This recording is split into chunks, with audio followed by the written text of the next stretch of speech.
Well, hi there. My name is David Clemis, and welcome back to Down the Line. This is a series of presentations for churches, small churches and rural churches that are looking to get themselves online.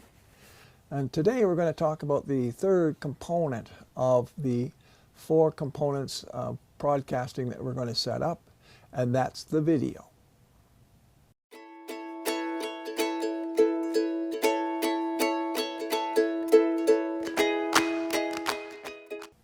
So today we're going to continue our discussion on the four components of a broadcasting system, which is the audio, the graphics, and today we're going to look at the video and also the system that we'll put together that will do the broadcasting and knit all of this together. So this is going to be kind of brief because we'll go into much greater detail when we look at the types of systems that you want to set up, because it's important to understand some of the different aspects on the video that you will need to consider. Now, video, some of you I think have already been doing this. You've been probably using whatever you have available to you to broadcast out your services or to pre-record and create services that you'll put up online later. And so very briefly, let's just have a look at that.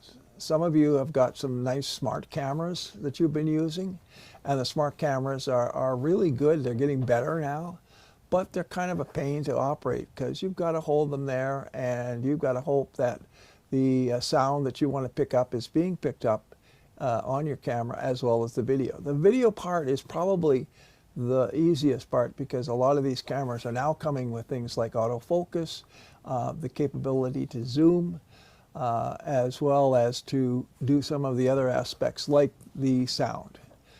But let's just concentrate on the video part right now.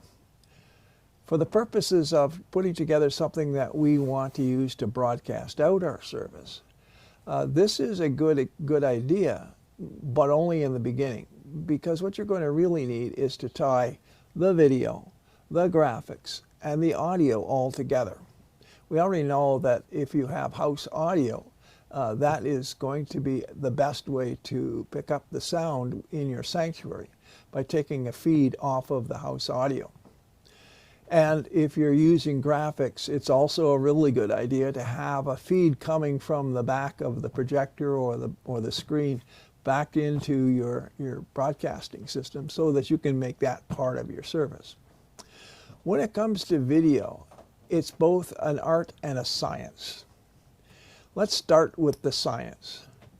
As I was saying, the cameras that you might be using on your smartphones or your tablets are pretty good cameras, but they're very hard to control and make a good quality video recording or video streaming from them, unless you have something like a tripod set up or you have a desk unit that sits flat and you don't have to hold it. But even so, the quality is not nearly as good as if you go to something like a built-to-purpose camera.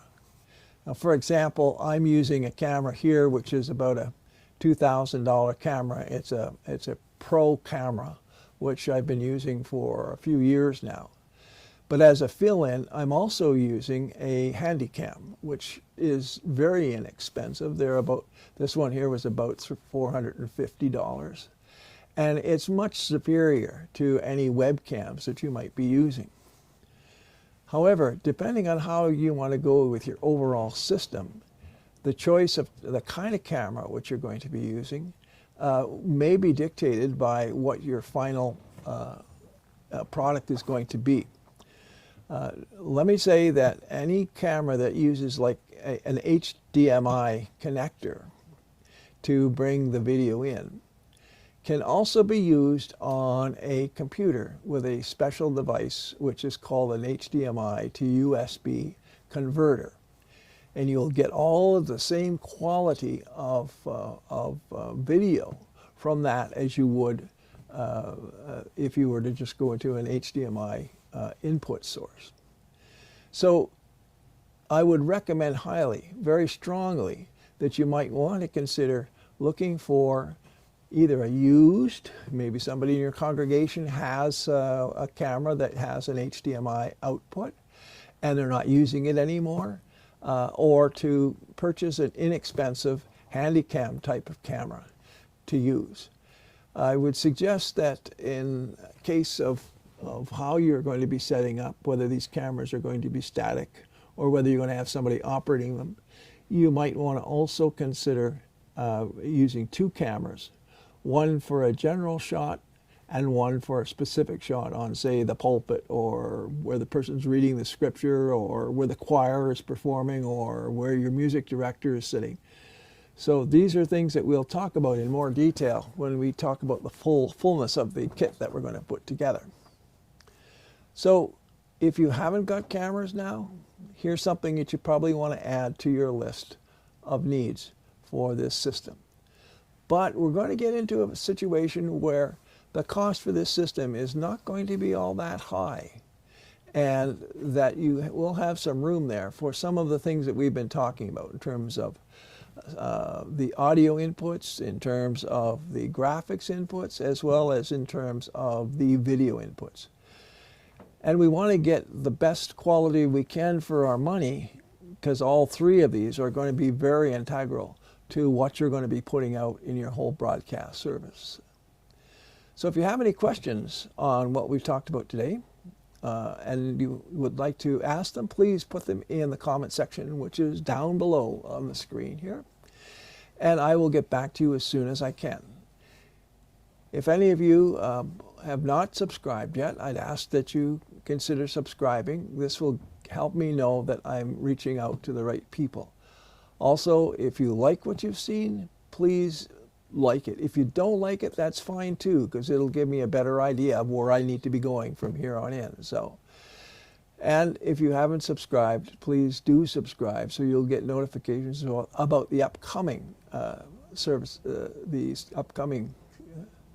and if you haven't registered by now, please do so by clicking on the subscribe button, and you will be notified of any new updates to our series here. So thanks very much for being with me. My name is Dave Clemes, and you're down the line.